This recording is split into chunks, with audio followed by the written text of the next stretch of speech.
mata-mata e o adversário já é conhecido, é o Botafogo, será o Botafogo. O Botafogo é o líder do outro grupo, então o Flamengo vai enfrentar o Botafogo na próxima fase.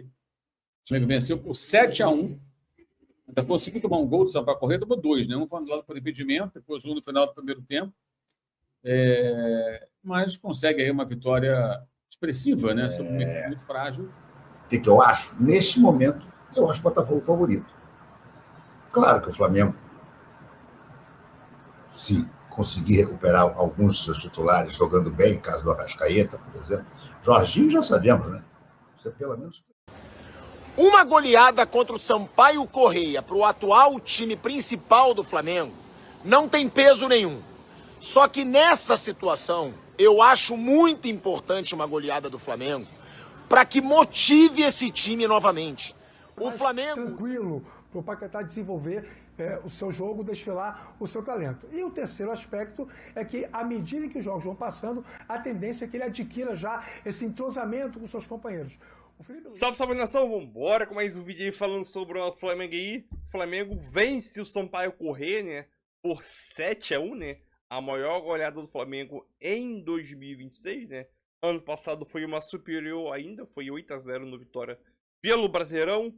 O Flamengo, o placar, a gente acaba deixando de lado, né? O que podemos tirar desse jogo, sabemos que desde o início do jogo seria o jogo de ataque contra a defesa e foi que aconteceu durante o jogo inteiro, né? Primeiro ponto, o Flamengo escapar do rebaixamento, né? Do quadrangular da morte do Carioca, foi um ponto importante. Outro ponto importante nesse jogo, recuperar a confiança do elenco. Muitos jogadores fizeram uma boa partida, entendeu? O time do Sampaio Corrêa é um time fraco, é o pior time do Carioca ali junto com o Maricá, então facilitou muito a vida do Flamengo. Samuel Lino fez gol, Pedro voltou a fazer gol, PH fez gol, Cebolinha fez gol, Samuel Lino voltou a dar assistência, Emerson Royal voltou a dar 2 assistências no jogo. Então foi um jogo para elevar a confiança do elenco e fazer alguns jogadores ter mais confiança para poder desempenhar como seu melhor futebol, né? Então vambora com mais um vídeo aí, vambora com mais uma análise aí. Tamo junto, deixa seu like, deixa a sua opinião aqui no comentário. Tamo junto aí na Sul.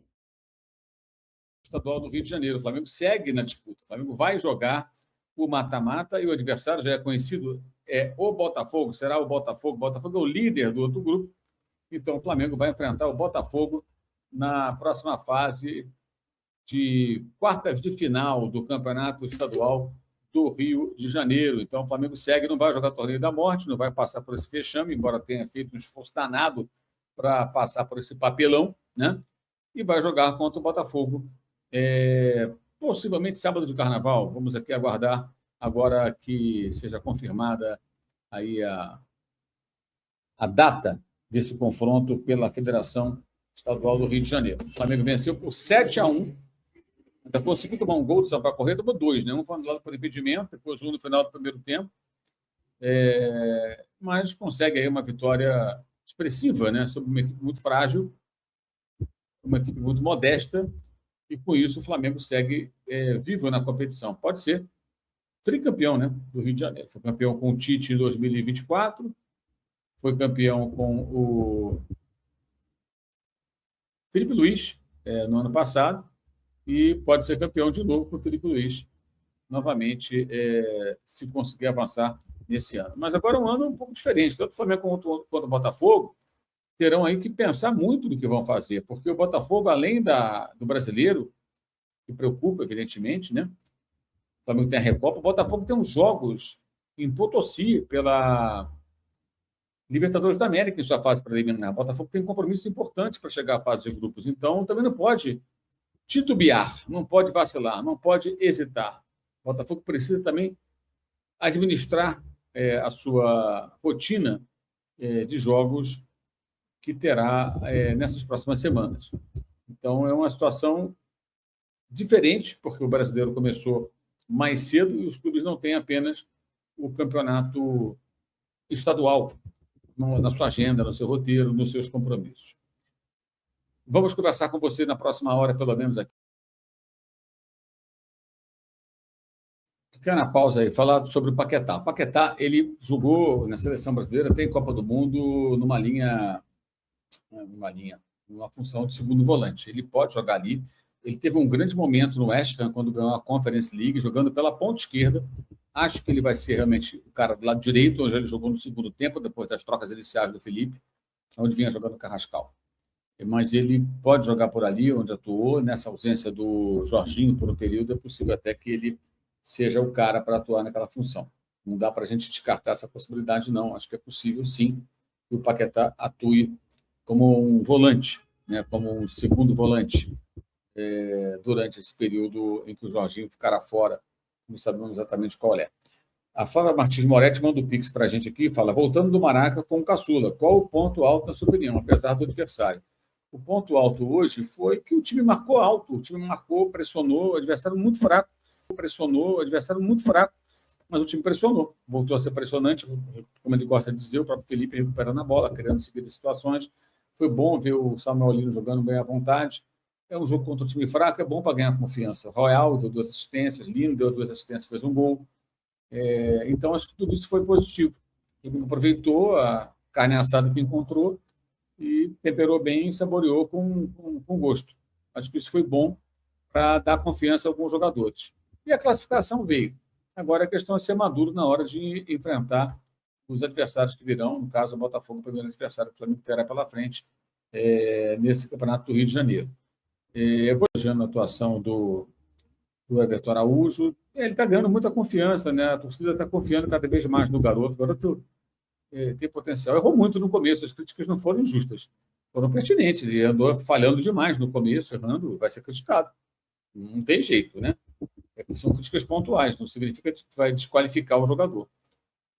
Mas, em alguns momentos, mas com mais segurança, mais ritmo, mais experiência, tem se mostrado um jogador realmente com futuro, um jogador que pode trazer aí boas notícias ao torcedor do Flamengo em breve. Está classificado para as quartas de final do Campeonato Carioca. Vai pegar o Botafogo em jogo único. Flamengo e Botafogo. Acho que vai ser o Nilton Santos. Não tenho certeza, não, mas acho que vai ser o Nilton Santos. Porque o Botafogo é o primeiro e o Flamengo é o quarto. Então, a menos que haja uma determinação de ser tudo no Maracanã, coisa que eu não creio, o Flamengo deve pegar o Botafogo no Nilton Santos. Em jogo único, me parece que sem vantagem para ninguém. Quem ganhar, leva. Não sei se o primeiro colocado, deixa eu ver aqui rapidamente no regulamento, se o primeiro colocado tem a vantagem do empate. Acho que não. Você dá uma olhada. Era o Sampaio Corrêa, né? A gente não pode deixar de avaliar isso. Era o Sampaio Corrêa, o mais fraco dos times do Campeonato Carioca, o lanterna do Campeonato Carioca. Então, era mais do que obrigação do Flamengo ganhar. Acho até que no primeiro tempo já merecia ganhar mais por 2-0, mas não fez e ainda tomou um gol. Então, foi para o intervalo com 2-1, que me parecia extremamente pobre diante do adversário e da necessidade do Flamengo, né? O Flamengo acabou não funcionando, não fazendo diferença, mas o Flamengo era importante ele ter feito muitos gols, porque, por exemplo, se o Madureira ou o Boa Vista tivessem perdido o jogo deles, a decisão seria do saldo de gols. E aí o Flamengo, com essa goleada de hoje, teria passado todo mundo. Só que Boa Vista e Madureira saíram ganhando e depois empataram. Aliás, se tivessem ganho, ia ser uma situação bastante curiosa, porque os dois ultrapassariam o Botafogo, que, por sua vez, enfrentaria um dilema. Jogava para ganhar contra o Vasco, para retomar o primeiro lugar e enfrentar o Flamengo, ou deixava quieto do jeito que está, terminando em terceiro e não enfrentando o Flamengo. Se o Botafogo não fosse o primeiro, teríamos Flamengo e Boa Vista, por exemplo, e Madureira e Botafogo. Jogos mais fáceis para ambos, né? Não tem a menor dúvida disso. Só que no finalzinho da rodada, tanto o Madureira quanto o Boa Vista cederam um empate. e aí com isso ficaram abaixo do Botafogo e não há mais nenhuma possibilidade de haver um confronto que não seja Flamengo e Botafogo. Vai ser Flamengo e Botafogo, jogo único, tapetinho do Newton Santos. Essa é a situação. O que eu acho? Neste momento, eu acho o Botafogo favorito. Claro que o Flamengo, se conseguir recuperar alguns de seus titulares jogando bem, caso do Arrascaeta, por exemplo. Jorginho já sabemos, né? Isso é pelo menos 3 semanas. Jorginho está entrando na mesma voga de Danilo, de Alexandre, aqueles jogadores que têm muita idade e que vão sofrer com problemas musculares muito mais do que seria o desejável. Né? Jorginho, por exemplo, está fora desse jogo. Não deve jogar nem a Recopa Sul-Americana. Eu não sei se esse jogo, porque não tem data marcada ainda para as quartas de final do Carioca. Mas não sei se vai ser antes ou depois do, como se chama, dos jogos da Recopa Sul-Americana. Vou tentar aqui, ó. Vou tentar. Dia 19 ele pega o Lanús. Depois, no dia 25, ele pega o Mirassol pelo Brasileiro, no Maraca. E no dia 26, ele pega o Lanús de novo pela Recopa Sul-Americana. Jogo de volta no Maracanã. Então, Flamengo e Botafogo não será imediatamente agora, não. A não ser que eles... Será que eles vão conseguir meter isso? Deixa eu ver aqui. Carioca. Tem aqui Flamengo e Mirassol, dia 25 de fevereiro, e Flamengo e Lanús, dia 26 de fevereiro. Esse Flamengo e Mirassol vai ter que mexer. Enfim. É isso. Voltando, então, ao nosso papo. Acho que hoje foi bom da gente ver o Flamengo fazer muito gol, né? É difícil a gente ver o Flamengo não só fazer muito gol, mas principalmente ter vontade de fazer muito gol. Porque depois que fez 4-1, por exemplo, poderia ter botado a viola no saco e deixado o tempo passar. Mas não, continuou brigando até fazer o 7º, o que não deixa de ser uma coisa positiva. Mas, repito, não é para empolgar ninguém, porque... Uma goleada contra o Sampaio Corrêa para o atual time principal do Flamengo não tem peso nenhum. Só que nessa situação, eu acho muito importante uma goleada do Flamengo para que motive esse time novamente. O Flamengo, nessa temporada, está um time apático, está um time displicente, está um time que está muito mal num momento muito importante, que é o começo do Campeonato Brasileiro. Então que essa goleada contra o fraquíssimo Sampaio Corrêa só sirva para motivar os jogadores do Flamengo, para dar confiança de novo e dar tesão para esse time do Flamengo que está tão apático nesse começo de temporada.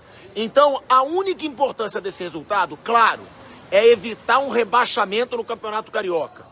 Que o Flamengo tira a onda com os rivais de ser incaível, que nunca caiu em situação nenhuma, nem no Brasileiro, nem no Carioca. Mas também, principalmente, para o Flamengo acordar, para motivar esses jogadores, para o Flamengo começar a jogar alguma coisa nos jogos que interessam. Principalmente o Campeonato Brasileiro, que o Flamengo começa muito mal e isso pode custar caro mais para o final da competição.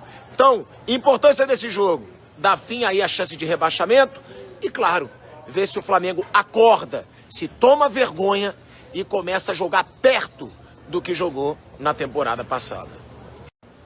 Mais tranquilo para o Paquetá desenvolver o seu jogo, desfilar o seu talento. E o terceiro aspecto é que, à medida que os jogos vão passando, a tendência é que ele adquira já esse entrosamento com seus companheiros. O Felipe Luiz tem muitas opções para a montagem do setor ofensivo do Flamengo. São jogadores de sobra, né? Alguém vai ficar de fora, alguém vai ficar fora até no banco de reservas em alguns casos, não vai ser utilizado e sempre vai ter talento em excesso. E acho que o desafio para ele, enquanto técnico, é encontrar uma forma do diálogo do Paquetá como um construtor, encontrar com frequência os homens de frente. Quando o Gonçalo Plata tem um incômodo e deixa o campo de jogo hoje, não volta para o segundo tempo e entra cenários que tornem partidas tão fáceis quanto esta foi. Mas a tendência é que isso não aconteça. Falando de maneira muito clara, muito franca, muito direta para o torcedor rubro-negro que nos acompanha, o Flamengo não vai ter esse cenário favorável para placares elásticos com frequência ao longo da temporada. E o Felipe Luiz sabe disso, então não dá para se iludir com o 7-1 sobre o Sampaio Corrêa. Mas acho que o Flamengo jogou muito bem hoje. E a gente precisa dizer isso. E eu entendo todas as questões que envolvem a pressão em cima do Felipe Luiz. Você já pontuou isso, eram 4 jogos sem vencer, derrotas sucessivas, né, por campeonatos diferentes. Perde o Clássico Fluminense, o Campeonato Carioca, perde para o São Paulo, o Campeonato Brasileiro, perde uma decisão de Supercopa do Brasil para o Corinthians. Natural que a pressão venha e seja latejante para cima do treinador. E ele sabe disso. Mas eu acho que uma risadinha, né? Aquele sorriso de canto de boca, de soslaio, não custava muito, né? Para poder mostrar, pelo menos, né, para todo mundo que ele estava um pouco satisfeito com o que o time produziu. Sabe aquela história? Se não faz, todo mundo reclama. Então, se faz, eu acho que não custa reconhecer e elogiar, Marcela. Tá certo, de Globo, mas agora ele está estável e que assim ele permaneça. Muito obrigada pelas informações. Então, o Flamengo enfrenta nas quartas de final o Botafogo, está definido, né? Ele termina na 4ª colocação do Grupo B, 7 pontos. O Sampaio Corrêa, então, agora vai para o quadrangular ali, tentar não cair para a Série B do Campeonato Carioca. Vamos voltar a falar com o Rafa. Rafa, então agora a gente já tem um cenário de quartas de final, Flamengo e Botafogo. Um Flamengo que agora, com essa vitória do 7-1, chega com moral um pouquinho mais elevada, chega mais tranquilo. E é um super elenco, é muito difícil enfrentar esse Flamengo. Tenho certeza que do outro lado, do Botafogo, mesmo na liderança, tem muita preocupação para pegar o rubro-negro carioca. Houve um atraso tremendo no jogo entre Boa Vista e Bangu, viu, Marcela? Quando a gente participou aqui no início do programa, ainda tinha a bola rolando e foi exatamente naquele momento que Boa Vista chegou ao gol de empate. Aí, com isso, nós não temos como modificar a classificação do Botafogo. Ele já é o líder do seu grupo. Então, em sendo o líder do grupo, ele obrigatoriamente pega o Flamengo. E aí, esse jogo, embora o Flamengo tivesse a preferência e até a predileção para jogar no sábado, mas ele tem que ser no domingo de carnaval, porque o Botafogo joga na quinta agora contra o Fluminense pelo Campeonato Brasileiro e na 4ª pela pré-Libertadores contra o Nacional de Potosí. Então, assim, não tem muito como mexer na classificação, na tabela de jogos. Então, o jogo entre o Botafogo e o Flamengo vai ser no domingo de Carnaval e teremos, portanto, pelo cenário atual, 2 clássicos nas quartas de final. Só 2 grandes chegariam até a semifinal. Repetindo para o Fansport que conectou agora, o cenário é o seguinte: no momento, segunda-feira, Fluminense e Vasco. No sábado, Volta Redonda e Bangu. No domingo, Botafogo e Flamengo. Botafogo é o mandante. O jogo pode ser no Newton Santos. No sábado, Boa Vista e Madureira. Se o Vasco vencer o clássico, nem o empate serve. Se o Vasco vencer o clássico de amanhã contra o Botafogo, é Fluminense e Bangu na segunda-feira. Vasco e Volta Redonda fica a definir. Pode ser sábado, pode ser domingo, pode ser na própria segunda. No domingo, Botafogo e Flamengo. E no sábado, Boa Vista e Madureira. Essa é a configuração para as quartas de final do Campeonato Carioca. E sim, fica já essa expectativa para um grande jogo. O Botafogo vem crescendo nas mãos do Martin Anselmo e perde um jogo para o Grêmio, que consegue fazer um grande primeiro tempo e sofre um espasmo durante 14 minutos no segundo tempo. Aquela marinha de corte muito pequena. O todo do Botafogo está em processo de evolução. Então, acho que temos jogo. Acho que é um jogo bem disputado. É claro que o Flamengo tem mais recursos, mas o Botafogo tem condições também de avançar para as semifinais. Tá certo. Rafa, vamos seguir o Sport Center daqui a pouco. Então, é isso aí, nação. Mais um vídeo aí para o canal, né? O Flamengo vence o Sampaio Corrêa por 7-1, né? Uma goleada, acho que todo mundo esperava o Flamengo golear, principalmente pelo quesito saldo de gol, né? Que poderia tirar dos seus adversários, que poderia tropeçar, né? Acabou acontecendo, o Nova Iguaçu tropeçou, que facilitou a vida do Flamengo e ajudou o Flamengo a se classificar aí, né?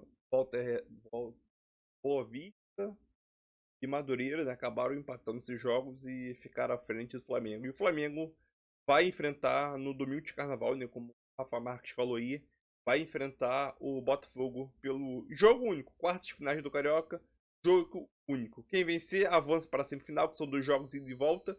Quem perder vai disputar outras competições, né? Eu sinceramente, eu acho até válido quem perder fica livre do Carioca. Por quê? Porque antigamente, perdeu o Carioca, vai ficar 15 dias sem jogar. Agora não tem, agora perdeu. Acho que talvez seria até um coisa que o Flamengo vai querer perder, entendeu? Mas caso o Flamengo ou o Botafogo caia fora do Campeonato Carioca, seria até um alívio, entendeu? Seria até um alívio nas datas para Flamengo ou para o Botafogo, né? Principalmente o Botafogo, que tem competição aí de pré-Libertadores. E pro Flamengo também não seria diferente, mas seria feio pro Flamengo cair nas quartas finais do Carioca, né? Ainda mais porque tudo que custou na temporada 2025, né? Uma atuação muito boa do Everton Araújo, gostei muito, o moleque vem crescendo muito de produção, né? E esse ano pode ser o ano dele aí nesse elenco do Flamengo aí. Chegar a cogitar ser titular? Creio que não. Mas vai ganhar mais minutagem do que vem ganhando nas últimas temporadas, né? Emerson Real, não vou dizer que jogou bem, mas se a gente for olhar o contexto da partida, ele desenvolveu uma partida boa ali, conseguiu dar duas assistências. Cebolinha também entrou, marcando gol. Bruno Henrique fez 2 gols. Pedro fez 2 gols. Samuel Lino também fez gol, deu 2 assistências, se não me engano. Então acho que foi um jogo aí de reviravoltas para. Espero que seja um jogo de reviravoltas para muitos jogadores, que possa daqui pra frente acordar e já pensar que a temporada começou, né? Então é isso aí, nação, tamo junto. Deixa aqui nos comentários, na sua opinião, qual foi o jogador de destaque dessa partida, né? É isso aí, nação, e tamo junto.